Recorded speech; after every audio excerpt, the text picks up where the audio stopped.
皆さんはこの花を知っていますか？これは越前水仙です。越前水仙は福井県の花です。水仙は冬の寒い海沿いに咲きます。福井の人々は長く寒い冬を耐え忍んで過ごします。水仙は私たちを励ましてくれます。越前海岸に咲く水仙はとても綺麗ですよ。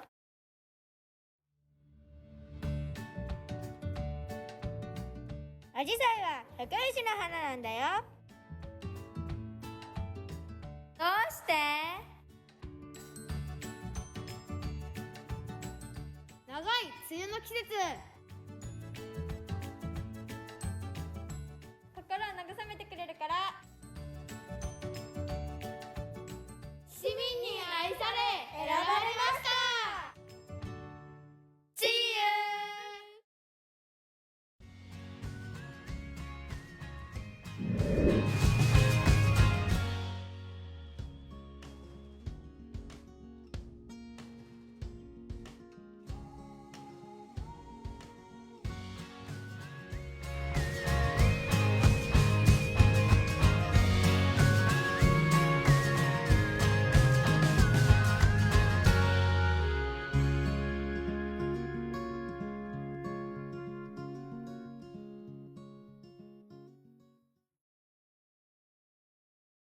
With is Mr. マスタロー名物ソースカツ丼。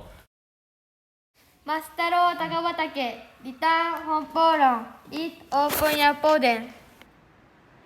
We start with the sauce on rice is sauce katsudan.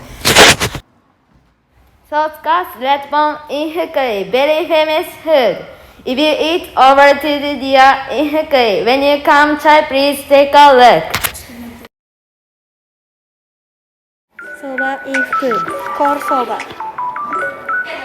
How to make soba in Japan? Ingredients are different. It's water. Add water in milk. Scratch your flesh. Cut it to pieces. Add hot water. It's done. Benny's noodle, another different for Benny. Press dry out. 横岡庭園の紹介をします。これは昔の殿様の像です。日本風の作りになっています。お月見をする場所もあって大きな池もあります。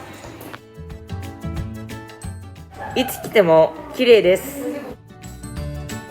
鯉は100匹以上います。とても綺麗な場所なのでぜひ来てみてください。ハロー。